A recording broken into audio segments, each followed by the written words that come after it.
Film की शुरुआत होती है और हम यूरी से मिलते हैं, जो बताती है कि हमारे टाउन के पहाड़ों में ओची नाम के क्रिएचर्स रहते हैं, जिनसे बचे रहने के लिए गांव में रात 10 बजे से लेकर सुबह 6 बजे तक पहरे लगाए जाते हैं, क्योंकि रात में ओची अपने पहाड़ों से बाहर निकल आते हैं। अब रात में हमें पेत्रो, जो कि एक शिकारी है, उसके साथ बहुत से बच्चों को पहाड़ों के जंगलों की तरफ जाता दिखाया जाता है। इन्हीं बच्चों में यूरी भी थी और इन सब बच्चों के हाथ में राइफल भी थी। पेत्रो यूरी को जंगल में उतरने से पहले एक चाकू भी देता है और कहता है कि उसे अपने पास संभाल कर रखना, अगर कोई तुम्हें नुकसान पहुंचाने लगे तो उसका इस्तेमाल कर सकते हो तुम। अब फाइनली हमें इन क्रिएचर्स ओची को भी दिखा दिया जाता है, जो बंदर के जैसे दिखने वाले ब्लू क्रिएचर्स बड़े ही मजे से अपनी मस्ती में खेल रहे थे। तभी पेत्रो के कहने पर यहाँ कुछ बच्चे दरख्तों में आग लगा देते हैं, तो कुछ ट्रैप लगाकर इन क्रिएचर्स का रास्ता बंद कर देते हैं और बाकी लोग इन ओचिस का शिकार करने में लग जाते हैं। एकदम से इनके ऐसा करने पर ओचिस की दुनिया में तो जैसे कयामत ही आ गई थी।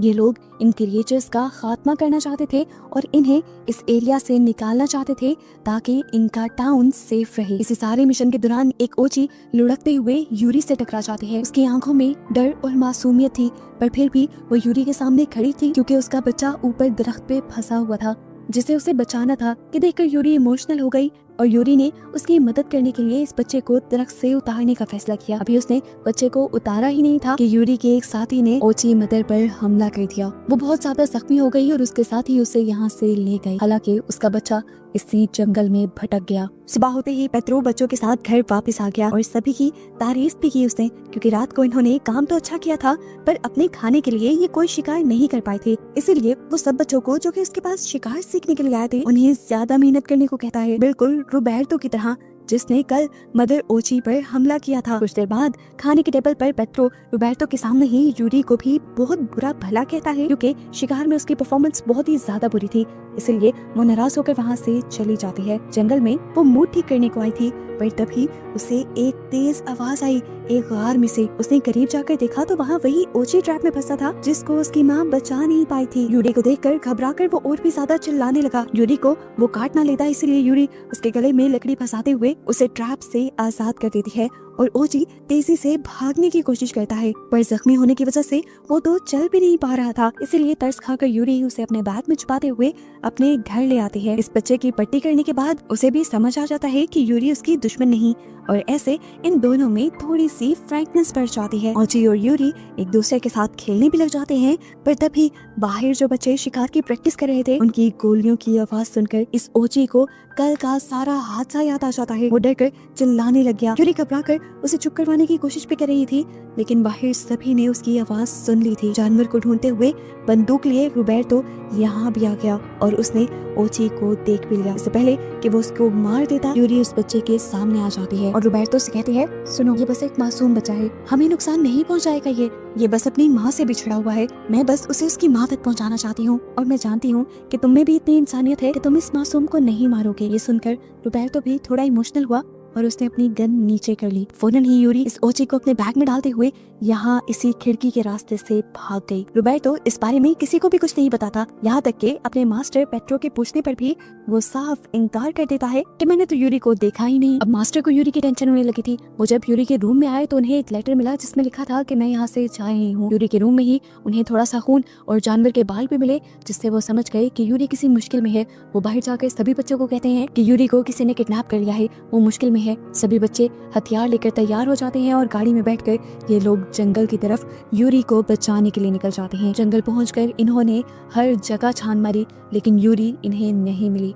जबकि यूरी को दिखाया गया कि वो एक दूसरे टाउन में पहुंच चुकी थी। यूरी को अब काफी भूख लग रही थी, इसीलिए वो एक जनरल स्टोर में चली गई, जहाँ से वो कुछ चीजें ले ही रही थी कि ओची उसके बैग से बाहर निकलने लगा। और उस ओची को यहाँ बहुत सी लड़कियों ने देख लिया। वो चिल्लाने लगी, यहाँ तक कि एक लड़की ने तो उसे मारने के लिए उस पर गन भी तान दी और उसकी जान बचाने के लिए यूरी को यही स्टोर के फ्रिज पे छुपना पड़ा। ओची को क्या समझ थी इन सब की? वो अभी भी चिल्ला रहा था तो यूरी उसका मुंह बंद कर रही थी अपने हाथ से, और ऐसे में ये ओची उसी के हाथ पे दांत काट देता है। इस वजह से यूरी जोर से चिल्लाती है और सबका ध्यान एक और मर्तबा उनकी तरफ चला जाता है।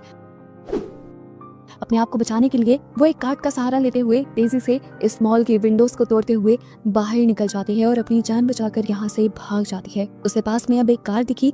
उसकी किस्मत अच्छी थी कि कार के अंदर चाबी भी लगी हुई थी, जिसमें बैठकर वो यहाँ से भाग गई।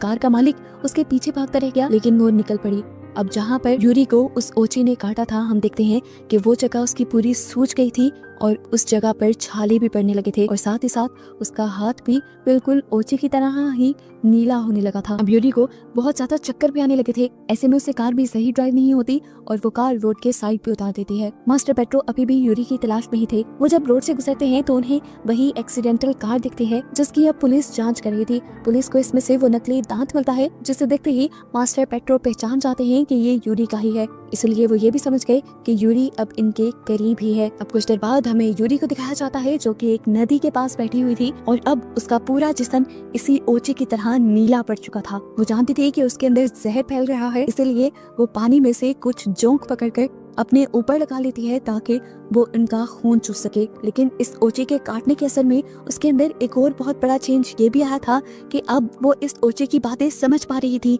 उसके लैंग्वेज भी समझ पा रही थी और बोल भी पा रही थी। और ये महसूस करते हुए उसे सबसे ज्यादा हैरानी होती है। अब जैसे ही उसे ये एहसास मुकम्मल हो जाता है कि वो भी अब ओची की लैंग्वेज समझ पा रही है तो वो खुशी से झूमने लग जाती है और झूमते झूमते उसका पाँव लुढ़क जाता है और वो एक गड्ढे में गिर जाते हैं। जो गड्ढा असल में एक ट्रैप था और वो ऊपर से भी बंद हो गया। और ये बेचारा उसे देखता रह गया कि कब वो बाहर निकलेगी, लेकिन ट्रैप में गिरने की वजह से वो जख्मी इतनी ज्यादा हो गई कि उससे उठना भी मुश्किल हो गया। अब उसके बाहर आने के इंतजार में ओजी जाकर ऊपर दरख्त पर बैठ जाता है और दूसरी तरफ मास्टर पेट्रो भी इसी जंगल की तरफ आ जाते हैं जहाँ पे इस टाइम यूरी थी। कदमों के निशान से वो समझ गई कि यूरी अब इनके और भी पास है। यहाँ दिखाया जाता है कि गड्ढे में गिरी हुई यूरी को एक औरत उस गड्ढे से निकालकर अपनी पीठ पर लाद कर उसे अपने घर ले जाती है। जैसे ही यूरी को होश आता है तो वो इधर उधर देखती है और जिस लेडी ने उसकी जान बचाई थी उसे मॉम कहकर पुकारती है। असल में ये लेडी उसकी मॉम ही थी। यूरी अपनी मॉम से पूछती है, मॉम वो बच्चा ओची कहाँ पे है, मुझे उसे उसकी मॉम तक पहुँचाना है। आपको पता भी है मैं उसकी लैंग्वेज समझ पा रही थी। तो उसकी मॉम ने कहा, ये कोई बड़ी बात नहीं है यूरी, ये लैंग्वेज मैंने ही तुम्हें सिखाई थी। वो अब एक फ्लूट उठाती है और उसे बचाती है जिसमें से वाकई ओची जैसी ही आवाज निकल रही थी। ये सुनकर यूरी उसे कहती है, जो भी हो मुझे उस बच्चे तक जाना है और उसे उसकी मॉम तक पहुंचाना है। मैं उसे लावारिस नहीं छोड़ सकती जैसे आपने मुझे छोड़ दिया है। यहाँ हम देखते हैं कि बारिश में भीगा हुआ रोबर्टो यूरी के घर के पास ही बैठा था, लेकिन उसे ये नहीं मालूम था कि यूरी इसी घर के अंदर है। सुबह यूरी की आंख खुलती है उसी ओचे की आवाज से, लेकिन वो देखती है कि ये उसकी मॉम की फ्लूट की आवाज थी। जिसका पीछा करते हुए वो एक जगह जाती है तो वहाँ उसे बहुत सारी बुक्स और रिसर्च मिलती है जो उसकी मॉम ने ओचे पर ही की हुई थी। उसकी मॉम उससे कहती हैं कि जिन क्रिएचर्स का तुम भला सोच रही हो वो उस भले के काबिल हैं ही नहीं, वो इंसानों से नफरत करते हैं और सालों से नफरत ही करते आ रहे हैं।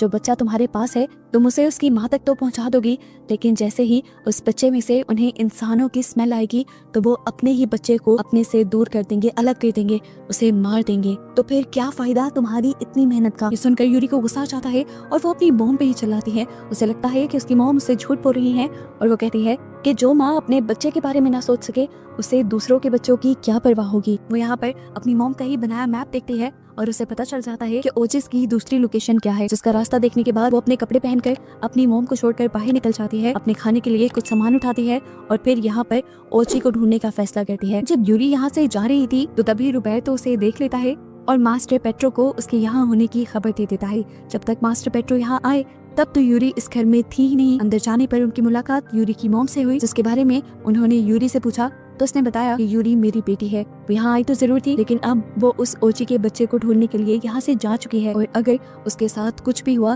तो मैं उसका जिम्मेदार तुम्हें मानूंगी। ऐसे ही बातें कहते हुए इनके दरमियान बहस बढ़ जाती है और हाथापाई भी उतर आती है। इनकी हाथापाई ये बच्चे छुड़वाते हैं और अंदर जाकर वो लोग इस घर की तलाशी लेने लगते हैं, जहाँ पर रोबर्टो को वही मैप मिल जाता है जिस मैप को देखते हुए यूरी यहाँ से गई थी। मैप पे ओचिस की लोकेशन थी। वो जानते थे कि यूरी वहीं गई होगी, इसीलिए ये लोग भी वहीं जाने का फैसला करते हैं। यहाँ यूरी जंगल में काफी देर से उस बच्चे को ढूंढ रही थी। वो ओची की ही आवाज में उसे बुलाती भी है, लेकिन थक जाती है क्योंकि काफी देर तक उसे वो बच्चा नहीं मिलता। एक जगह थक कर वो लेट जाती है और रोने लगती है और तभी ओची की नजर यूरी पर पड़ जाती है और वो जोर से यूरी को बुलाता है। उसे देखकर यूरी ऐसे हो गई थी जैसे उसे कोई खजाना मिल गया हो। दरख्त पर चढ़कर फौरन वो उसे पकड़ लेती है। इस सारे चक्कर में अब रात हो चुकी थी। यूरी यहीं पर थोड़ा सा खाना खाती है, खुद दूध पीती है और इस ओची को भी पिलाती है और फिर इस ओची को उसी के लैंग्वेज में बताती है कि अब रात हो गई है, लेकिन सुबह होने पर मैं तुम्हें तुम्हारी माँ के पास ले जाऊंगी।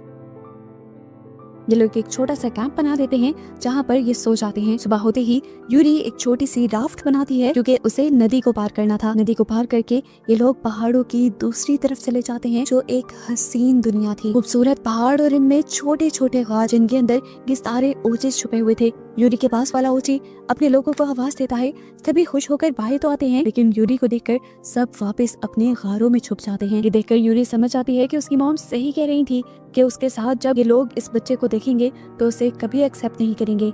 इतनी देर में हम देखते हैं कि पेट्रो भी अपनी पूरी टीम के साथ यहाँ पहुँच जाता है और आते ही यहाँ पर फायरिंग शुरू कर देता है। यूरी नहीं चाहती थी कि यहाँ किसी भी ओचे को नुकसान पहुँचे, खासकर उस ओचे को जो उसके साथ था। इसीलिए जब वो उसे बचाने की कोशिश कर रही थी तो तब उसकी ये राफ्ट भी पलट जाती है और वो पानी में गिर जाती है। पेट्रो उसे ओची को छोड़कर उनके पास आने को कहता है लेकिन यूरी उसकी बात नहीं मानती और इनसे बचने के लिए वो तेजी से तैरते हुए एक बड़े से गार के अंदर चली जाती है। ये गार बहुत खतरनाक था लेकिन यूरी किसी भी चीज से डर नहीं रही थी। मास्टर पेट्रो हर हाल में यूरी को ही बचाना चाहते थे, इसीलिए वो उस गार के अंदर जाने का खुद फैसला करते हैं कि गार बहुत खतरनाक था, बच्चों की जान खतरे में पड़ सकती थी। पेट्रो यूरी को पकड़ने के लिए इस गार में तेजी से भागता है और गलती से उसका पाँव स्लिप होकर वो लकड़ियों में फंस जाता है। ये लकड़ियाँ काफी भारी थी, इन्हें हटाकर वो बाहर निकलने के बजाय इन्हीं के अंदर फंसता चला गया। ये देखकर यूरी को उस पर रहम आया और उसने आकर इस लकड़ी को हटाने की कोशिश तो की लेकिन ये लकड़ी काफी भारी थी। एक बार में यूरी उसे हिला भी नहीं पाई और तभी उसके पीछे से ओची ने निकलकर पहली मर्तबा पेट्रो को देखा। पेट्रो ने भी उसकी आंखों में देखा, उसकी आंखें मासूम थी। ये देखकर पहली मर्तबा पेट्रो को एहसास हुआ कि हम जो इन क्रिएचर्स को बहुत बुरा समझते हैं, दरअसल ये क्रिएचर्स बुरी नहीं है। इसीलिए पहली मर्तबा वो भी इस ओची को प्यार करता है और इनको मारने वाली अपनी सोच को बदल देता है। यहाँ पर यूरी अकेले ही दोबारा कोशिश करती है उस लकड़ी को हटाने की और आखिर यूरी और पेट्रो दोनों की कोशिश के बाद पेट्रो इस ट्रैप से आजाद हो जाता है। उनके यहाँ आते ही हम देखते हैं कि बच्चे जो बाहर इनका इंतजार कर रहे थे उन्हें भी किसी अनहोनी का अंदाजा हो गया था। वो भी यूरी की राफ्ट के जरिए इस गार के अंदर आ जाते हैं और इनके पीछे पीछे यूरी की मॉम भी गन और लाइट लिए यहाँ आ चुकी थी क्योंकि उन्हें भी यूरी को बचाना था। आखिर यूरी और पेट्रो सबसे पहले इस गार को पार कर लेते हैं और एक नई खूबसूरत और जादुई जगह पर पहुंच जाते हैं। ये जगह असल में तो जादुई नहीं थी लेकिन इसका एहसास बहुत जादुई था। ये खूबसूरती इन्होंने पहले कभी नहीं देखी थी। यहीं पर सारी क्रिएचर्स निकलकर इन इंसानों को भी देखती हैं। पेट्रो और यूरी को लग रहा था कि वो अपने और क्रिएचर्स के दरमियान का ये रिश्ता बेहतर कर लेंगे लेकिन तभी पीछे से पेट्रो ने देखा कि उसके शिकारी बच्चे गन लिए इन क्रिएचर्स को मारने की तैयारी में थे जैसा पहले उन्होंने सिखाया था। पेट्रो ने रोकने की भी कोशिश करता है पर एक बच्चा गोली चला देता है। शुक्र है कि वो गोली किसी क्रिएचर को नहीं लगी बल्कि पहाड़ पे लग गई, लेकिन उस गोली के डर से सारी ये क्रिएचर वापस अपने अपने गारों में चली गईं। ये क्रिएचर्स अब दोबारा और भी ज्यादा गुस्से में आ चुके थे। सिचुएशन संभालने के लिए यहाँ पर यूरी की मॉम अब अपना फ्लूट बचाते हैं और इन क्रिएचर्स से बात करके इन्हें समझाते हैं कि इन इंसानों का कोई बुरा इरादा नहीं, वो तो सिर्फ इनके एक बच्चे को इनको वापस करने के लिए आए थे। ये सुनकर वो ओचिस भी रिलैक्स हो जाते हैं। यूरी जाकर उस ओची को उसकी माँ को पकड़ाती है और ओची अपनी माँ से लिपट जाता है। एक माँ और बच्चे के मिलाने के एहसास से यूरी बहुत ज्यादा इमोशनल हो जाती है और पीछे अपनी मॉम को देखती है जो भी आंसुओं से रो रही थी। अब उसकी मॉम और वो एक दूसरे के करीब जाते हैं और गले लग जाते हैं। आखिर ये दोनों भी अब मिल गए थे और इन दोनों के दरमियान का रिश्ता भी बेहतर हो गया था और बस इन्हीं दोनों बच्चों को अपनी माँओं के साथ खुश दिखाते हुए ये मूवी यहाँ खत्म हो जाती है।